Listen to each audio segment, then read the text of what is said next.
Hello everyone, this is Carbonomics. For those of you who do not know about carbon streaming, they're currently the largest public carbon credit royalty company. One of the main issues they've been having is over regulatory concerns with their flagship royalty project in Indonesia, Rimba Raya. And this has been one of the main contributing factors as to why their share price has crashed over the last year. Although there is more, causing concern for investors than just that. And I've covered, most of those reasons in a previous video that I'll link in the description below. But Indonesia had been delaying the validation of new projects and issuances of carbon credits until its national carbon policy was finalized. And in October, the country released a new framework for domestic and international carbon trading. So that had been relatively resolved. And Infinite Earth, who had been working on Rimba Raya, have been updating their standards and following Indonesia's new policies. Which leads us to yesterday's press release. And the project operator of Rimba Raya, Infinite Earth, has announced that a portion of the project has been validated under the new Indonesian carbon regulations, which has a name I will not try to pronounce, but it is abbreviated as the SRN. But before we continue, let's quickly review what the difference is between validation and verification of a carbon credit project. Rimba Raya just had a portion of the project validated, meaning the project meets the rules and requirements set by the SRN in Indonesia. Now, I know this screenshot here is for Vera's process, but the fundamentals are basically the same. So now the project can move on to verifying their data and then receiving carbon credits afterwards.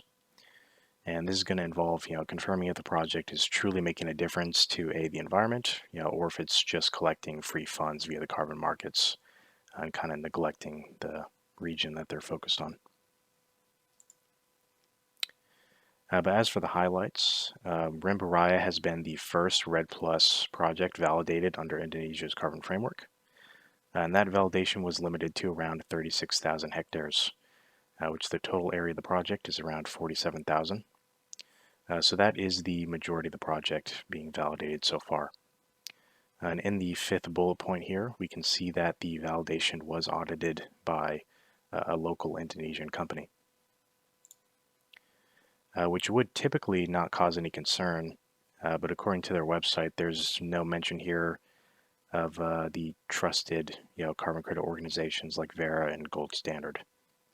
And these are the largest and globally recognized, carbon crediting standards. So, if the verifier of their data is not affiliated with someone like Vera or Gold Standard either, that's definitely going to cause concern. And that could potentially, compromise the integrity of the project and call it into question even.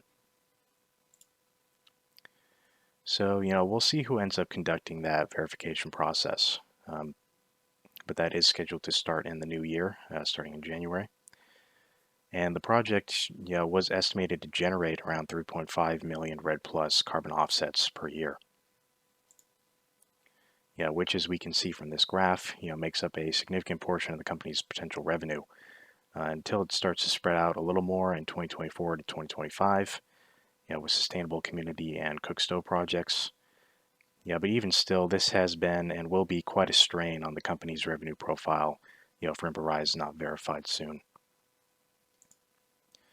And with that verification, credits from July 1st, 2019 to December 31st, 2022 are going to be verified potentially for a total of around 9.7 million credits, which could be reduced a bit due to buffer deductions, but probably wouldn't be that much.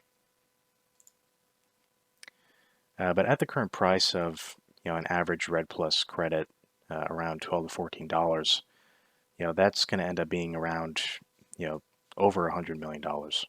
But carbon streaming won't end up getting a lot of that money. With potentially around 2 million of that going to previous buyers and payments back to the project developer as well. We're not even necessarily sure what carbon streaming is going to end up with in the end, but it's definitely not going to be anything near $100 million. So what's my opinion on the company? Personally, I'm still not interested in it, and I'm not sure if I ever will be, even if it is at a deep discount on paper. and watch my previous video on carbon stream to see all the reasons why. Um, but basically, I'm simply not a fan of management's extravagant salaries and benefits for pretty lackluster results over the past year. And with how few shares they own in their own company, which they try to sell as a screaming buy, that's kind of a concern to me. I'm typically looking for large insider ownership. But I am interested in starting a position in Base Carbon this year, which is the other public carbon credit royalty company. As they are on a significant discount as well, and they don't have a lot of that same baggage that carbon streaming has. But yeah, those are my thoughts and not investment advice, and that is going to be the end of the video here. If you liked it, please remember to like, comment, and subscribe to the channel, and hit the notification bell to not miss any of my future uploads. Thanks for watching.